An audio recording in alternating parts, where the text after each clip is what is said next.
Terima kasih untuk Anda yang masih bergabung bersama kami di Power Breakfast di segmen Market Plus, dan kita masih berbincang bersama dengan Bapak Dustin Dana Pramita, Equity Analyst PT Philips Sekuritas Indonesia. Pak Dustin, kita lanjutkan kembali, Pak. Halo. Ya, dari infrastruktur telekomunikasi, tadi ada tower yang lebih Anda rekomendasikan. Kita beralih ke sektor lainnya, Pak Dustin. Konstruksi, Pak, apakah BUMN Karya masih menjadi pilihan utama dalam hal ini? Ya, betul sekali Pak David. Jadi khususnya untuk WSKT ya, kami melihat di sini secara teknikal ada suatu pembalikan arah ya ketika WSKT ini sudah bergerak ya dari sisi stokastik, bergerak di area jenuh jual, kemudian WSKT ini cenderung membentuk pola golden cross ya, atau suatu signal adanya pembalikan arah. Namun kami lihat di sini untuk WSKT masih lebih cocok untuk trading jangka pendek, dan mungkin bisa diperhatikan level-level ya di bawah exponential moving average 90 hari untuk menjadi target price atau kisaran 960. Baik, posisi saat ini di 775 ketika sesi pertama dibuka pada hari ini, yang tinggal beberapa menit lagi, apakah bisa sudah langsung ambil posisi, Pak Dustin? Mungkin saya rasa lebih cenderung untuk lihat dulu ya bagaimana pergerakan di awal perdagangan ini, dan nanti kalaupun memang ada signal yang positif, kami rasa akan layak lagi ya untuk masuk ke saham ini. Selain Waskita, ada saham lain tidak Pak untuk dari konstruksi BUMN Karya yang juga direkomendasikan? Mungkin untuk saat ini kami hanya melihat pergerakan yang menarik ya dari sektor konstruksi hanya untuk Waskita, seperti itu Pak. Baik, dari konsumer Pak Dustin, saham yang direkomendasikan? Oke, jadi untuk sektor consumer yang kita rekomendasikan, namun tetap ya untuk time frame jangka pendek, yaitu HMSP. Walaupun kita ketahui HMSP atau sektor atau emiten rokok saat ini sedang dibebankan oleh rencana yang masih rencana pemerintah untuk menaikkan kembali cukai rokok.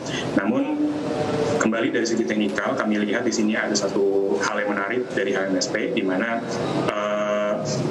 momen ketika harga bergerak atau stokastik menunjukkan adanya golden cross di area jenuh jual, HMSP ini cenderung akan bergerak menguat ya, dan cenderung menguji level dynamic resisten di exponential moving average rata-rata 13 hari, dan itu bisa kita manfaatkan untuk trading jangka pendek, seperti itu.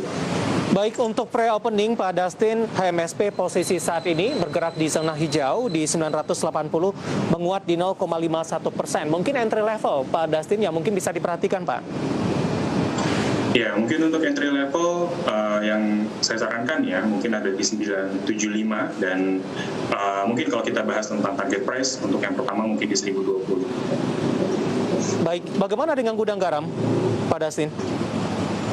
Oke, untuk gudang garam, kalau saya melihat ini lebih kepada sisi teknikal, itu kurang begitu menarik ya dibandingkan dengan HMSP, dan mungkin juga untuk GGRM ada satu kemungkinan adanya pembalikan arah, namun ruang penguatannya akan sangat terbatas ya.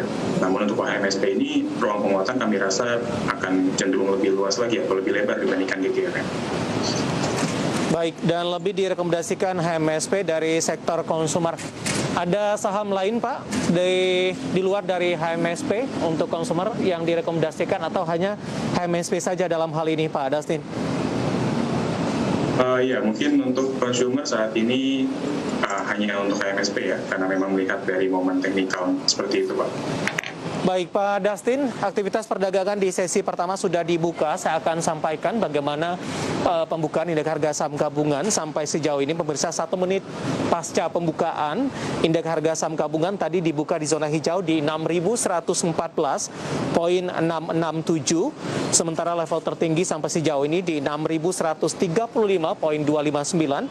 Sementara level terendah 6.114,615. Dan ini merupakan level pembukaan.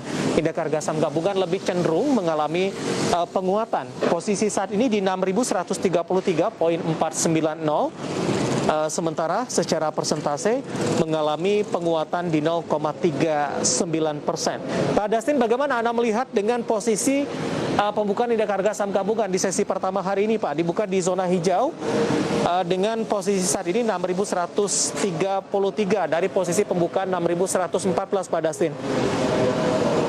Ya, Pak David. Jadi memang kami melihat untuk pergerakan IHSG ini akan lebih cenderung kepada bullish moderate ya, dikarenakan memang sentimen eksternal yang mendorong dari pasar emerging market sendiri, dan kemudian juga berita ya dari berita terbaru dari China sendiri yang sudah mengumumkan adanya kasus COVID, tidak ada kasus COVID maksud saya, itu memberikan sentimen yang positif ya untuk ekonomi global, dan itu dirasakan langsung ya oleh harga-harga komoditas dunia yang menguat. Jadi saya rasa dengan adanya penguatan komoditas tersebut akan berdampak positif juga ya untuk Indonesia, dan khususnya untuk emiten-emiten yang berada di sektor pertambangan. Seperti itu. Baik Pak Dustin, dari sisi penggerak dari indeks harga saham gabungan dari data RTI yang saya pegang ini beberapa dari perbankan yang mungkin calon bank digital masih menunjukkan penguatan yang cukup signifikan, terutama dari sisi BBYB.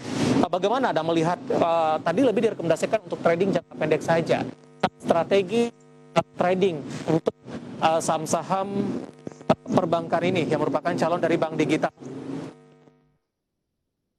Oke, jadi kalau saya pribadi melihat untuk bank digital ya, dan juga rekomendasinya, saya lebih menyarankan kepada investor ataupun trader lebih cermat lagi melihat perbankan yang memang memiliki rencana dan juga kemampuan untuk mengembangkan bisnis digitalnya lebih lanjut dan lebih baik lagi ke depannya, sehingga nanti tidak terjebak dengan euforia perbankan digital ya, karena kita lihat di sini kan semua ya, hampir seluruh bank yang ada diisukan dengan bank digital ini. Namun saya rasa lebih bijak lagi investor ataupun trader melihat kembali lagi ke kemampuan masing-masing emiten, seperti itu.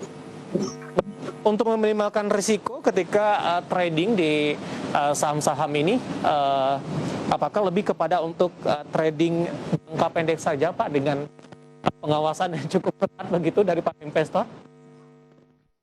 Ya, jadi memang dengan karakteristik pergerakan ya dari emiten-emiten perbankan kecil yang diisukan akan mengembangkan digital banking, saya rasa mungkin strategi yang lebih tepat adalah jangka pendek, karena kalau kita lihat frame jangka menengah, saya rasa tidak masuk ya, dan kurang begitu menarik seperti itu. Baik. Akan sampaikan terlebih dahulu Pak untuk posisi saham-saham, beberapa data yang berhasil dirangkum oleh tim redaksi kami yang masuk ke dalam deretan top gainers dan top loser di pembukaan sesi pertama di perdagangan hari ini. Dapat Anda saksikan juga di layar televisi Anda. Langsung saja kita ke grafis yang pertama. Saham-saham yang masuk ke dalam deretan top gainers diantaranya ada Buka menguat di 1,10% di level 920. Ada BBYB, tadi pun juga sempat kita singgung, trading jangka pendek dan perlu pengawasan ekstra ketat untuk meminimalkan resiko yang terjadi. Di 10,12% penguatan di 1.850. Miko juga menguat di 2,91% di 530, dan Pegas menguat di 0,95% di 1065. Sementara saham-saham yang menjadi pemberat bagi indeks harga saham gabungan lebih didominasi oleh beberapa perbankan big cap. BRI melemah di 0,51% di 3.940, BBCA di 0,30% minus di 32.850. Bola juga tertekan di 4,66% setelah mengalami penguatan signifikan sebelumnya, dan Telkom tampaknya juga melemah di 0,58% pemirsa di 3.420. Deretan top gainers dan top losers di pembukaan sesi pertama di perdagangan hari ini. Ya, kita akan lanjutkan kembali perbincangan. Pak Dustin, melihat dari saham-saham yang masuk ke dalam deretan top losers, ada perbankan Pak Dustin, BBRI dan BBCA. Bagaimana analisis dan rekomendasi Anda untuk perbankan big cap di perdagangan hari ini? Ya, jadi kalau saya melihat untuk saat ini ya, dan mungkin karena memang masih dalam rentang awal perdagangan, saya rasa mungkin masih akan banyak sekali kemungkinan untuk pergerakan dari BBRI atau mungkin big caps perbankan.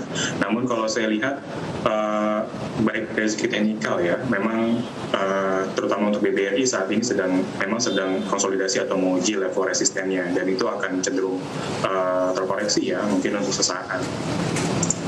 Baik Pak Dastin, waktu kita cukup terbatas Pak. Terima kasih sudah bergabung bersama kami. Semoga yang kita bahas dan Anda juga rekomendasikan bisa menjadi referensi. Dan lagi-lagi, keputusan investasi tetap ada di tangan Anda, para investor dan trader dan pemirsa IDX Channel. Pak Dastin, terima kasih. Sehat selalu Pak. Terima kasih kembali Pak Devi. Baik, terima kasih ada Bapak Dastin Dana Pramita yang merupakan equity analis PT Philips Sekuritas Indonesia. Dan tetap di tempat Anda, karena setelah ini Power Breakfast akan segera kembali. Dengarkan saya Fajar Wayong. Kami akan segera kembali sesaat lagi.